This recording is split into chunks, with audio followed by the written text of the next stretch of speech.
बच्चों, बहुत बहुत स्वागत है आप सभी का एक बार फिर से क्लास 10th में। इसके पहले हमने ऑर्गेनिक कंपाउंड के बारे में पढ़ा था, उनके डिफरेंट फैमिली के बारे में हमने पढ़ा था कि कार्बनिक जो यौगिक है उनके जो परिवार हैं उनको देख करके हम कैसे पहचानेंगे। अगर कोई ऑर्गेनिक कंपाउंड आपके सामने लिखा हुआ है तो कैसे देख करके उसको समझेंगे या जान पाएंगे कि वो किस परिवार का है। कुछ इनके सामान्य लक्षण होते हैं जिसके बारे में हमने चर्चा किया था और बताया था कि कौन से एल्केन फैमिली के होंगे, ठीक है, कौन से एल्कीन के होंगे या एल्काइन के होंगे, एल्कोहल के होंगे, ठीक है। डिफरेंट ऑर्गेनिक कंपाउंड के बारे में हमने चर्चा किया था। आज हम केमिकल प्रॉपर्टीज के बारे में डिस्कस करेंगे। तो इसमें जो सबसे पहला केमिकल प्रॉपर्टीज है वो है कंबस्शन, दहन, ठीक है। आप जानते हैं कि कोयला क्या करता है, जलता है, ठीक है। कार्बनिक यौगिकों के बारे में अगर चर्चा होती है तो सबसे पहले दिमाग में हमारे जो पहला आता है वो कोयला ही होता है या पेट्रोलियम है, पेट्रोल है, एलपीजी है।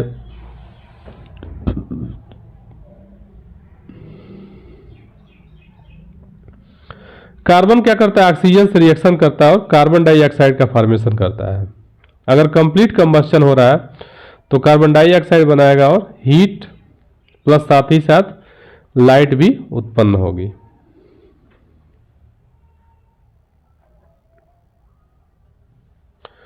ठीक है, यहां देखिए कार्बन प्लस ऑक्सीजन, ठीक, क्या बना रहा है, CO2 बना रहा है, ठीक है। Carbon plus oxygen gives CO2 plus heat plus light.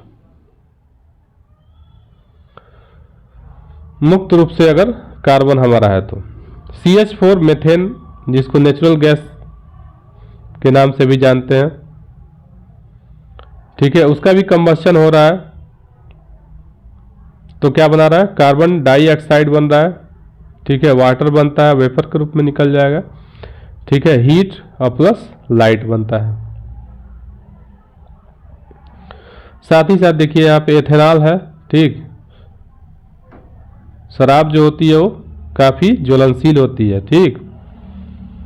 Ethanol है वो भी ऑक्सीजन की उपस्थिति में बर्न करेगा तो कार्बन डाइऑक्साइड और वाटर वेपर के फॉर्म में प्लस हीट एंड लाइट उत्पन्न करता है।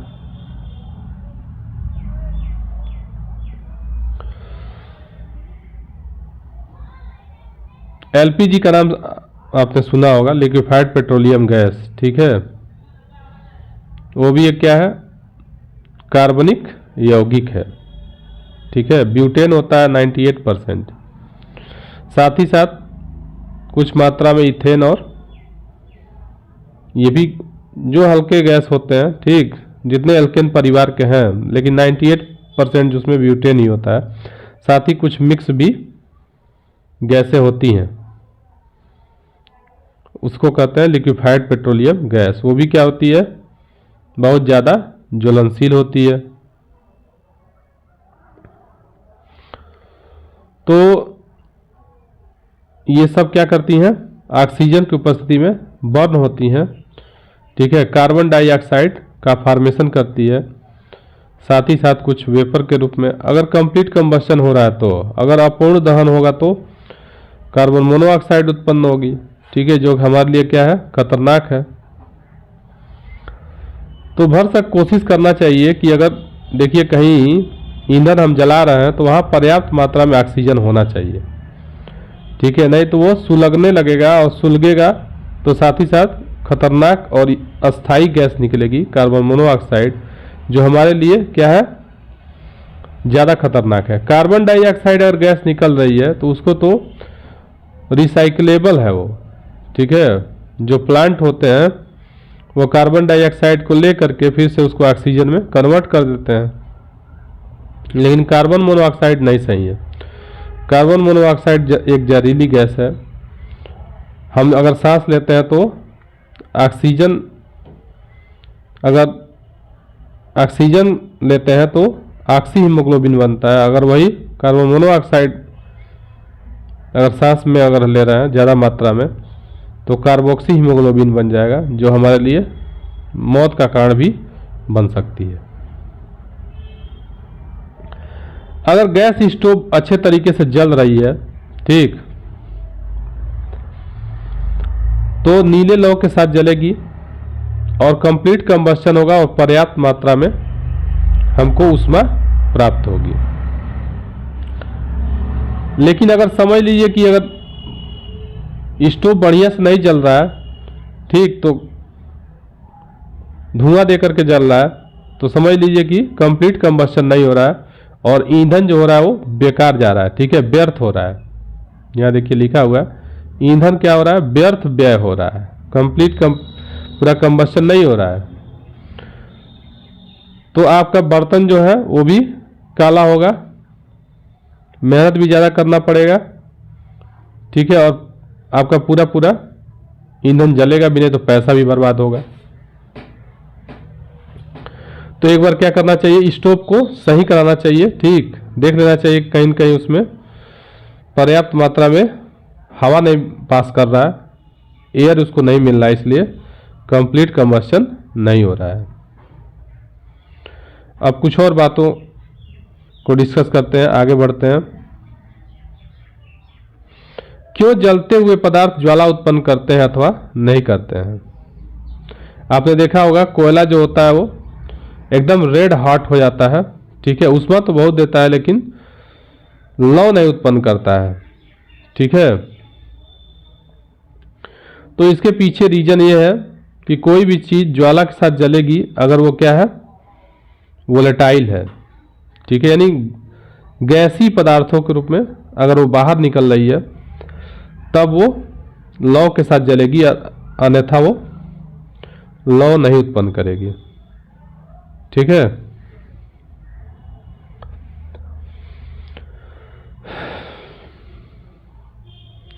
अगर देखिए नीले रंग, आप जानते हैं कि नीले रंग का फ्रीक्वेंसी जो होता है वो हाई होता है, तो अगर कोई नीले रंग के साथ जल रही है तो समझ लीजिए कि उससे ज़्यादा हीट उत्पन्न हो रहा है, ठीक है। अगर रेड की तरफ अगर टेंड कर रहा है, अग्रसर हो रही है,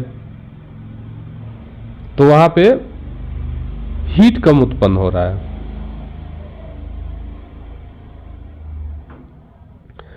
अगला जो हमारा टॉपिक है वो है कोयले या पेट्रोलियम का निर्माण कैसे हुआ, ठीक है। देखिए इसमें लाखों वर्ष लग गए, कोयले या पेट्रोलियम का निर्माण कैसे हुआ। बहुत साल पहले, लाखों वर्ष पहले, ठीक है, ऐसा माना जाता है कि भूकंप आए होंगे और इन भूकंपों में पर्याप्त मात्रा में जो वन थे वो दब गए, ठीक है, और उसके ऊपर क्या हुआ, मिट्टी चढ़ गई। अंडर प्रेशर, हाई प्रेशर और हाई टेम्परेचर में ये क्या हो गए, धीरे धीरे जो वन थे वो कोयले में बदल गए, ठीक है। जहां तक पेट्रोलियम पदार्थ के निर्माण की बात है तो पेट्रोलियम पदार्थ का निर्माण माना जाता है कि जो सी डिपॉजिट है उससे हुआ है, ठीक है। अब यहाँ पे क्या दिया है इसको हम बाद में देख लेते हैं, यही चीज इसमें भी दिया हुआ है, ठीक है। सी डिपॉजिट के रूप में हुआ था। समुद्र में समुद्री जो जीव जंतु हैं वो धीरे धीरे क्या हुए, मरते गए और एग्रीगेट होते गए, इकट्ठा होते गए, ठीक है, मरते जाते हैं और इकट्ठा होते जाते हैं, और उनका क्या होता है, कन्वर्जन होता जाता है। देखिए समुद्र के नीचे जो तल होता है उस पर भी बहुत हाई प्रेशर होता है, ठीक है। अंडर हाई प्रेशर ये भी क्या हुए, डिकम्पोज हुए, बैक्टीरिया इत्यादि के प्रभाव के कारण धीरे धीरे वो काले कच्चे तेल में कन्वर्ट हो गए। ठीक है, आप जानते हैं जो पेट्रोलियम प्राप्त किया जाता है वो काफ़ी बदबूदार काले रंग का होता है। बाद में उसका शोधन कर दिया जाता है और डिफरेंट प्रेशर पे, डिफरेंट टेम्परेचर और प्रेशर पे, ठीक है, सभी को अलग किया जाता है। फिर उनसे उसको क्रूड ऑयल कहते हैं। ठीक है, कच्चा तेल कहते हैं। इस कच्चे तेल से डिफरेंट कंपाउंड बनाए जाते हैं, जैसे किरोसिन ऑयल है, ठीक है, डीजल ऑयल है, गैसोलीन है या एलपीजी हमारा है, ये सब इसी से प्राप्त किए जाते हैं। ठीक है, डिस्टिलेशन प्रोसेस अपना करके अलग अलग टेम्परेचर पे अलग अलग कंपाउंड को हमको प्राप्त होता है। इसी में वैसलीन जो पेट्रोलियम जेली है वो भी प्राप्त होता है।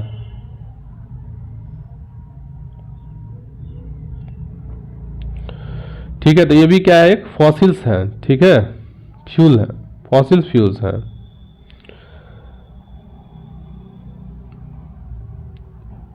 ये बहुत ज़्यादा अमाउंट में नहीं है।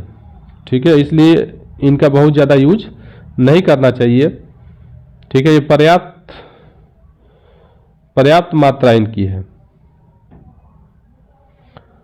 एक सीमित दायरा है, एक सीमित मात्रा है। इसीलिए गवर्नमेंट क्या कर रही है, देखिए, पेट्रोल के साथ